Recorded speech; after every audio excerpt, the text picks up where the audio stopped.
1 उज्जैन अवंतिका में स्थित ऋषि सांदीपनि के आश्रम में बचपन में भगवान श्री कृष्ण और बलराम पढ़ते थे।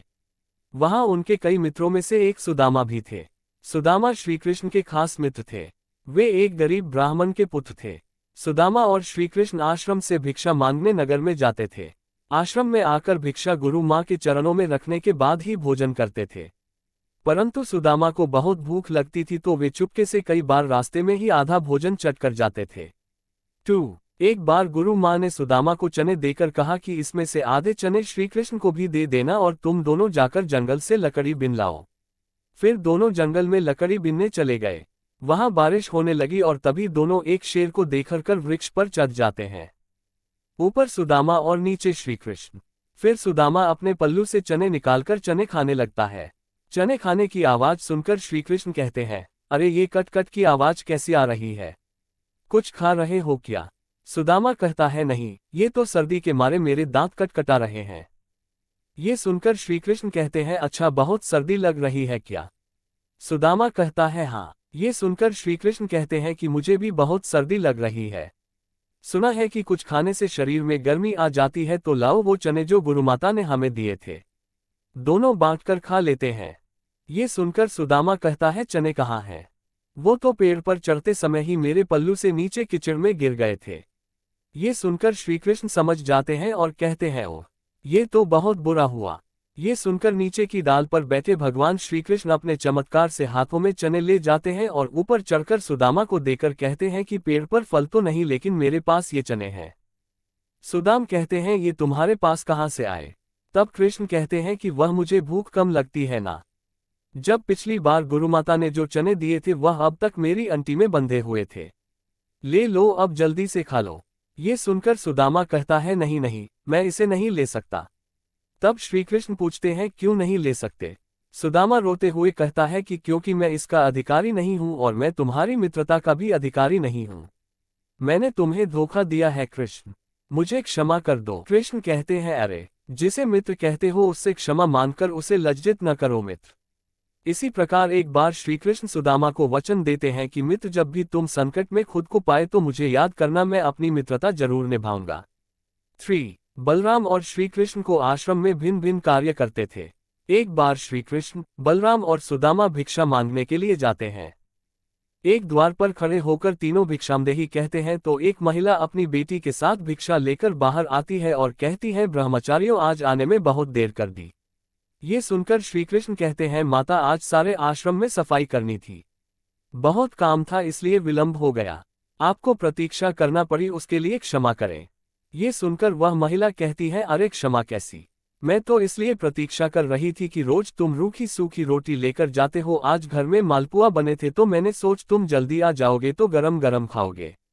देखो, मैंने कपड़े से ढककर मालपुआ गरम गरम रखे हैं तुम्हारे लिए। ये देखकर सुदामा का मन ललचा जाता है।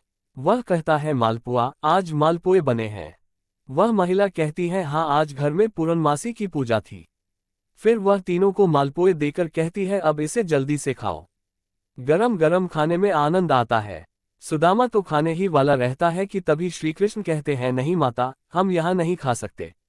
वह महिला पूछती है, क्यों? तब श्री कृष्ण कहते हैं कि आश्रम का यही नियम है कि सारी भिक्षा गुरु चरणों में अर्पित कर दी जाए, फिर वह उसमें से जितना दे वही हमें खाना चाहिए। ये सुनकर सुदामा को अच्छा नहीं लगता है। ये सुनकर वह महिला गुरु के लिए भी मालपुए का एक पैकेट दे देती है। अब उन तीनों के पास 4 पैकेट हो जाते हैं। फिर तीनों वहां से चले जाते हैं। रास्ते में एक नदी के किनारे रुककर बलराम और श्री कृष्ण हाथ मुंह धोने जाते हैं। इसी दौरान सुदामा मालपुए निकालकर चुपचाप खाने लगता है।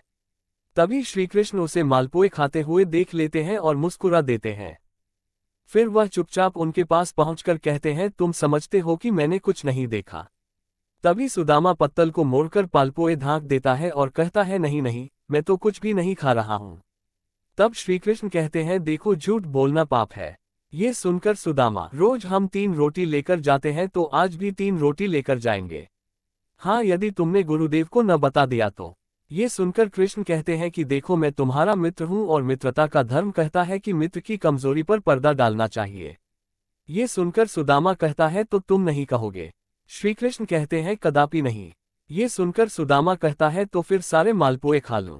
श्री कृष्ण कहते हैं हाँ खा लो। फिर सुदामा खा लेता है तो श्री कृष्ण मालपुए की एक पत्तल निकालकर सुदामा को देते हैं और कहते हैं ये तुम्हारे हिस्से की भिक्षा हो गई, गुरु माता को दे देना। ये देखकर सुदामा प्रसन्न होकर कहता है कुछ भी कहो, तुम मित्र बड़े खरे हो। 4 कहते हैं कि सुदामा जी शिक्षा और दीक्षा के बाद अपने ग्राम अस्मावतीपुर, वर्तमान पोरबंदर में भिक्षा मांगकर अपना जीवन यापन करते थे। सुदामा एक गरीब ब्राह्मण थे। विवाह के बाद वे अपनी पत्नी सुशीला और बच्चों को बताते रहते थे कि मेरे मित्र द्वारिका के राजा श्री कृष्ण है जो बहुत ही उदार और परोपकारी हैं। ये सुनकर एक दिन उनकी पत्नी ने डरते हुए उनसे कहा कि यदि आपने मित्र साक्षात लक्ष्मीपति हैं और उदार हैं तो आप क्यों नहीं उनके पास जाते हैं। वे निश्चित ही आपको प्रचुर धन देंगे जिससे हमारी कष्ट में गृहस्थी में थोड़ा बहुत तो सुख आ जाएगा। सुदामा संकोचवश पहले तो बहुत मना करते रहे लेकिन पत्नी के आग्रह पर एक दिन वे कई दिनों की यात्रा करके द्वारिका पहुंच गए। द्वारिका में द्वारपाल ने उन्हें रोका। मात्र एक ही फटे हुए वस्त्र को लपेट गरीब ब्राह्मण जानकर द्वारपाल ने उसे प्रणाम कर यहाँ आने का आशय पूछा। जब सुदामा ने द्वारपाल को बताया कि मैं श्री कृष्ण को मित्र हूँ तो द्वारपाल को आश्चर्य हुआ। फिर भी उसने नियमानुसार सुमादाजी को वहीं ठहरने का कहा और खुद महल में गया और श्री कृष्ण से कहा, हे प्रभु को फटेहाल दीन और दुर्बल ब्राह्मण आपसे मिलना चाहता है जो आपको अपना मित्र बताकर अपना नाम सुदामा बतलाता है। 6 द्वारपाल के मुख से सुदामा नाम सुनकर प्रभु सुध बुध होकर नंगे पैर ही द्वार की ओर दौड़ पड़े। उन्होंने सुदामा को देखते ही अपने हृदय से लगा लिया और प्रभु की आंखों से आंसू निकल पड़े। वे सुदामा को आदरपूर्वक अपने महल में ले गए। महल में ले जाकर उन्हें सुंदर से आस पर बिठाया और रुक्मिणी संग उनके पैर धोए। कहते हैं कि प्रभु को उनके चरण धोने के जल की आवश्यकता ही नहीं पड़ी। उनकी दीनता और दुर्बलता देखकर उनकी आंखों से आंसुओं की धार बहने लगी। स्नान भोजन आदि के बाद सुदामा को पलंग पर बिठाकर श्री कृष्ण उनकी चरण सेवा करने लगे और गुरुकुल में बिताए दिनों की बातें करने लगे। बातों ही बातों में ये प्रसंग भी आया कि किस तरह दोनों मित्र वन में समिधा लेने गए थे और रास्ते में मूसलधार वर्षा होने लगी तो दोनों मित्रों एक वृक्ष पर चढ़कर बैठ गए। सुदामा के पास एक पोटली में दोनों के खाने के लिए गुरुमाता के दिए कुछ चने थे, किंतु वृक्ष पर सुदामा अकेले ही चने खाने लगे। चने खाने की आवाज सुनकर श्रीकृष्ण ने पूछा कि क्या खा रहे हैं सखा। सुदामा ने ये सोचकर झूठ बोल दिया कि कुछ चने कृष्ण को भी देने पड़ेंगे। उन्होंने कहा, कुछ खा नहीं रहा हूं, ये तो ठंड के मारे मेरे दांत कड़कड़ा रहे हैं। 7 इस प्रसंग के दौरान ही श्रीकृष्ण ने पूछा, भाभी ने मेरे लिए कुछ तो भेजा होगा। सुदामा संकोचवश एक पोटली छिपा रहे थे। भगवान मन में हंसते हैं कि उस दिन चने छिपाए थे और आज तंदुल छिपा रहा है। फिर भगवान ने सोचा कि जो मुझे कुछ नहीं देता मैं भी उससे कुछ नहीं देता, लेकिन मेरा भक्त है तो अब इससे छीनना ही पड़ेगा। तब उन्होंने तंदुल की पोटली छीन ली और सुदामा के प्रारब्ध कर्मों को क्षीण करने के हेतु तंदुल को बेहद चाव से खाया था। फिर सुदामा ने अपने परिवार आदि के बारे में तो बताया लेकिन अपनी दरिद्रता के बारे में कुछ नहीं बताया। अंत में प्रभु ने सुदामा को सुंदर शैया पर सुलाया। 8 फिर दूसरे दिन भरपेट भोजन कराने के बाद सुदामा को विदाई दी, किंतु विदाई के दौरान उन्हें कुछ भी नहीं दिया। रास्ते भर सुदामा सोचते रहे कि हो सकता है कि उन्हें इसी कारण से धन नहीं दिया गया होगा कि कहीं उनमें अहंकार न आ जाए। यह विचार करते करते सुदाम अपने मन को समझाते हुए जब घर पहुंचे तो देखा, उनकी कुटिया के स्थान पर एक भव्य महल खड़ा है और उनकी पत्नी स्वर्णाभूषणों से लदी हुई तथा सेविकाओं से घिरी हुई है।